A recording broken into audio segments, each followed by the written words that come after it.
ये वारदात हैरान करने वाली है, जहां मामी भांजे के अवैध संबंधों में जब मामा रास्ते का रोड़ा बन रहा था तो उसे रास्ते से हटाने के लिए पत्नी ने अपने प्रेमी के साथ मिलकर 1 लाख रुपए की सुपारी दी और हत्या करवा दी। ये जो तस्वीर आप देख रहे हैं ये 32 साल के हरपाल की है, जो अब इस दुनिया में नहीं रहा। हरपाल अपनी पिकअप गाड़ी चलाकर परिवार का पेट पालता था। बताया जा रहा है कि हरपाल की पत्नी ममता और 2 बच्चों के साथ रहता था। 8 सितंबर की रात को हरपाल की लाश उसकी पिकअप गाड़ी में सड़क के किनारे खाई में गिरी मिली, जहां पुलिस ने सड़क हादसा मानकर मृतक की लाश को पोस्टमार्टम के लिए भेजा और जब पोस्टमार्टम रिपोर्ट आई तो उसे देखकर पुलिस हैरान रह गई। पोस्टमार्टम रिपोर्ट में हरपाल की हत्या की पुष्टि हुई। हत्या की आशंका पर गहनता से जांच की गई तो यह तथ्य प्रकाश में आए हैं कि ममता जो हरपाल की पत्नी है के विवाहेतर संबंध कैलाश पुत्र रूपराम से हो गए थे। हरपाल को इसकी जानकारी होने पर विवाद होने लगा, जिसके चलते ममता के कहने पर कैलाश पुत्र रूपराम ने अपने दोस्त राहुल पुत्र उदयवीर, उसके साथी राहुल पुत्र नारायण, धर्मेंद्र पुत्र वेदराम व राजीव पुत्र होरीलाल के साथ मिलकर हरपाल की हत्या की योजना बनाई। शराब पिलाने के बाद उसकी गला दबाकर हत्या कर दी। मृतक हरपाल की पोस्टमार्टम रिपोर्ट में हत्या की पुष्टि होने के बाद पुलिस ने हरपाल और उसकी पत्नी ममता के नंबर की कॉल डिटेल निकालकर मामले की जांच शुरू करी।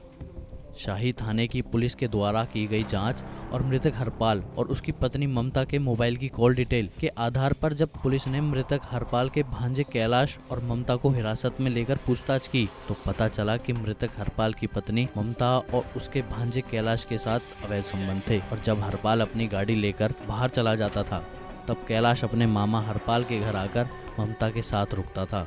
घटना से कुछ दिन पहले जब हरपाल घर लौटा तो उसने अपनी पत्नी ममता को अपने भांजे कैलाश के साथ आपत्तिजनक हालत में देखा। इसके बाद दोनों में मारपीट और विवाद हुआ। उसके बाद ममता ने अपने प्रेमी भांजे कैलाश के साथ मिलकर अपने पति हरपाल को रास्ते से हटाने की योजना बनाई।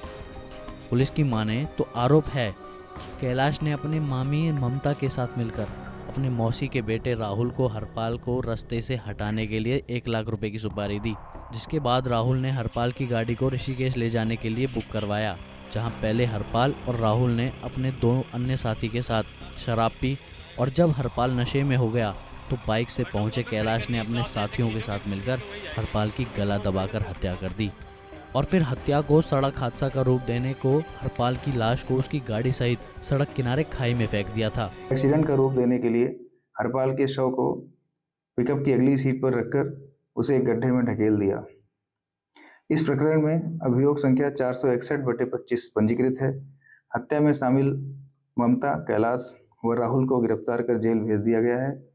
अन्य अभियुक्तों की गिरफ्तारी के प्रयास हो रहे हैं। जल्द ही गिरफ्तार कर उन्हें जेल भेजा जाएगा। अनुवर्ती विधिक कार्यवाही प्रचलित है।